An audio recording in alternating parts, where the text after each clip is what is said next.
First is exemption from real estate requests for disabled veterans having met the criteria. I have one this meeting for Kenneth Winters of May Avenue, Lebanon. Make a motion to approve the real estate tax exemption for the 100% disabled veteran. Second.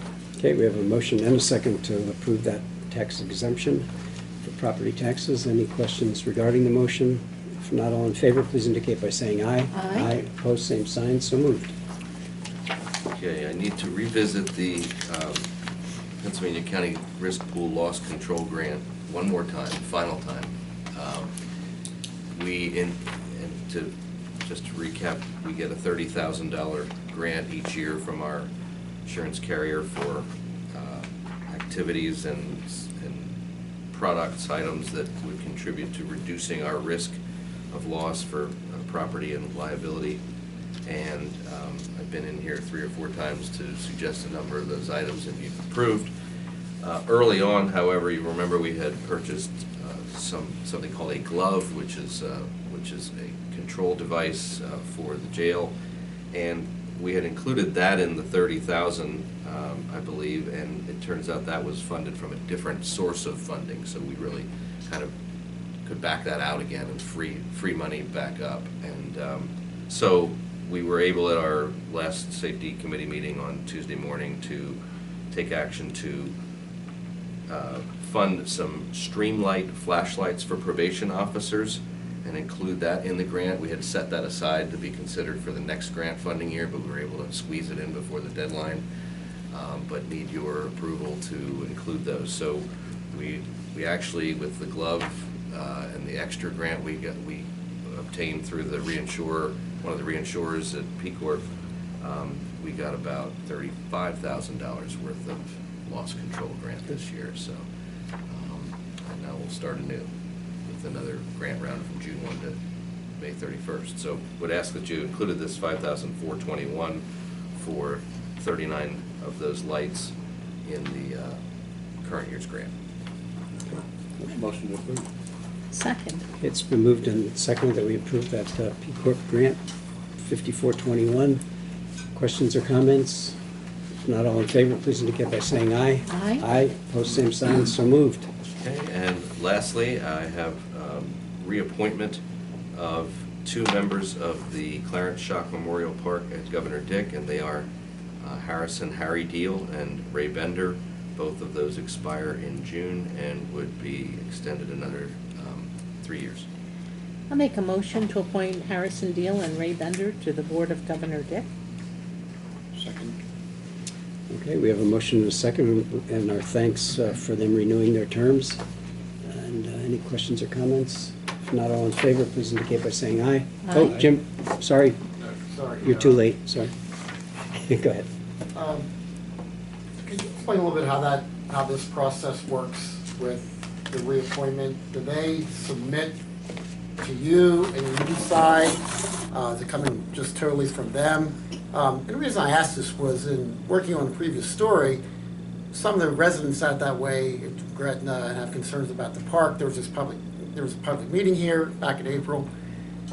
And they say the board never turns over and there's no opportunity for other people that would like to serve.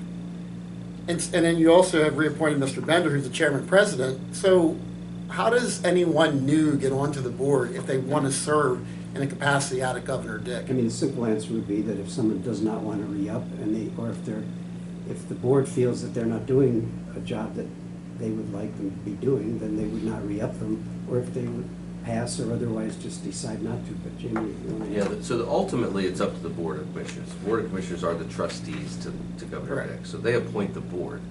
I don't know if that's your word or their word that it never turns over, but it does. We've When had people died, you retired. Yeah, we had a few people who turned over from leaving the board and so on. The most recent process for that has been that the board solicits interested individuals. They interview them, and they make a recommendation to the Board of Commissioners along with the you know, resumes, et cetera, of the applicants. And then the board appoints it, but it's ultimately up to the board. I mean, at any given time, the board can change. Jamie, if I could Board of add, Commissioners can similarly, change. we have advisory boards for area agency on aging and mental health, and they operate the same way, as that they don't have the authority to add those members, but they make recommendations that ultimately are approved here. I'd like to add something as well. In the past, it's always been acceptable as well for resumes to come into the commissioner's office and saying, I'm interested in serving on such and such a board, and then they can get disseminated to the appropriate departments or boards or whatever.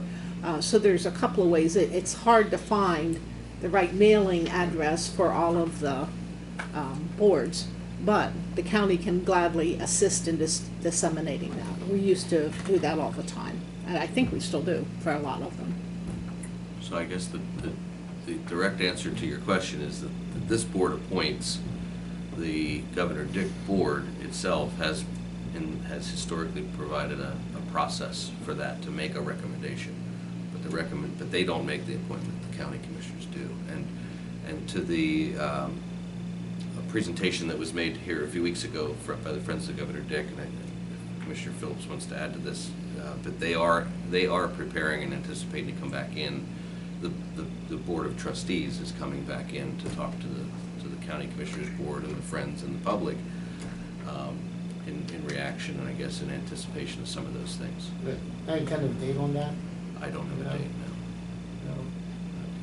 now. And I guess, They're all volunteers, and they're all, you know, they're all trying to prepare, and they just had some staff turnover, complete staff turnover out there. So there's a brand new person in the office and a brand new person doing the maintenance and field work too. So they're dealing with that. Okay. Anything else? Okay. No, I have nothing to add to that.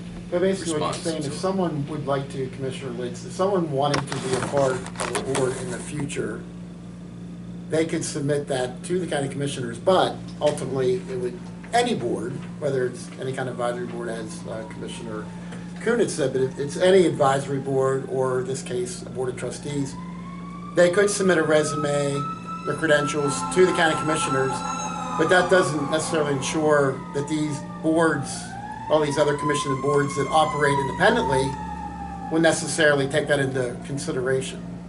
Well, I think that, yes, they would, Yeah. because we would forward it. I mean, farmland preservation, we have as many departments as we have boards almost, so, you know, there has to be some organized process that people can get these applications or resumes to. And, you know, if they do know who to give it to at a local level, a different board, that's fine. But if they don't, we have the capacity through interoffice mail to get it to the right people. Now, to take that a step further, you know, we have very responsible people on these various boards, and they will consider every Yeah. application. It doesn't guarantee that that one that comes through of this funnel would end up getting on the board, but it certainly will be considered. And that's part of the process. Okay. Thank you. Anything else for the good? Motion to adjourn? So moved. Second. We stand adjourned. Thank you for your attendance and input.